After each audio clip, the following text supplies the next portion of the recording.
اچھا سر، سب سے پہلا سوال کہ آج کے دن ایک ہمیں بتایا گیا ہے کہ مصنوعی بارش بھی کرائی گئی ہے.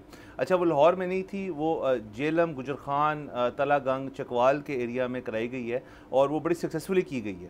یہ میرے لیے بھی آج ایک بات تھی بڑی انٹرسٹنگ تھی کہ یہ جو ٹیکنالوجی ہم یوز کر رہے ہیں سیڈنگ کی، وہ ہماری لوکلی ڈیولپڈ ٹیکنالوجی ہے. تو اس کے اندر بھی ہم نے کچھ چیز جو اچیو کی ہے کہ ہم لوکلی چیزوں کر پا رہے ہیں.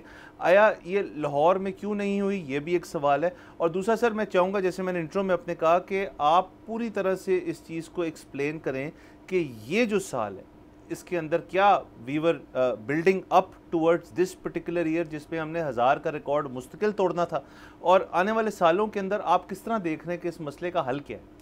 میں صرف ایک چیز ایڈ کر دوں کہ ہم نے 1000 نہیں 2000 کا ریکارڈ 3 دفعہ توڑا ہے.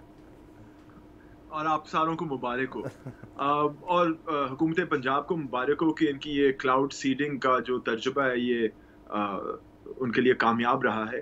دیکھیں، ایک تو موسموں کا سلسلہ ہوتا ہے نا، اس خطے کے اوپر 2 قسم کے موسم چلتے ہیں. ایک گرمیوں میں مانسون کا سلسلہ چلتا ہے جہاں بارش ہوا جو ہے سمندر سے زمین کی طرف آتی ہے، اور پھر سردیوں میں جس کو ہم کہتے ہیں ویسٹرن ڈسٹربنسز، جو ایران اور سینٹرل ایشین ریپبلک سے ہوا لے کر سمندر تک لے کر جاتی ہیں. یہ دو ہوائیں چلتی ہیں، اور یہ جو مہینہ ہے اکتوبر نومبر کا، جو یہ 30 دن ہے، یہ اس موسم میں تبدیلی، ان ہواؤں میں ایک تبدیلی کا وقت ہے، اور اس وقت ہوا تھوڑی سی کم ہے.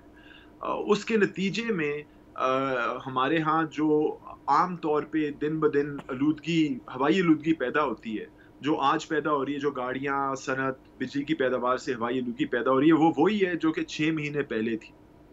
ٹھیک ہے نا جی؟ لیکن 6 مہینے پہلے گرمی کا موسم، گرم ہوا اوپر کی طرف اٹھتی ہے، اوپر سے برسات کا موسم، بارشیں آ جاتی ہیں، اس سے ہوا تھوڑی بہت بہتر ہو جاتی ہے. لیکن یہ جو تھوڑا سا سلسلہ ہے 1.5 مہینے کا، جس میں یہ فصلوں کی بقایات بھی جلائی جاتی ہیں، اس میں چونکہ ہوا نہیں چل رہی ہوتی، یہ ساری ہوائی آلودگی ایک قسم کی پھنس جاتی ہے آبادیوں کے اوپر، کابل سے کلکتہ تک. تو یہ ہم اس وقت دیکھ رہے ہیں. اور اس سال تو آپ بات بالکل درست کر رہے ہیں، یہ جو ریکارڈ سارے توڑے گئے ہیں، یہ راتوں رات نہیں توڑے گئے. اسد علی، یہ سالوں کی محنت کے بعد ہم 2-2.5 ہزار تک پہنچے، اور آپ لوگ اس کو سمجھ نہیں رہے. دیکھیں، ایک یہ میٹرولوجیکل کنڈیشنز جن کی میں بات کر رہا ہوں، اور دوسری جو میں بات کر رہا ہوں، یہ گورننس جو ہمارے حکمران ہیں، انہوں نے اس موضوع پہ توجہ پچھلے 8-10 سال سے چونکہ نہیں کی، اس لیے یہ شدت بڑھ رہی ہے. سبسکرائب کریں اور بیل دبائیں تاکہ کوئی خبر رہ نہ جائے.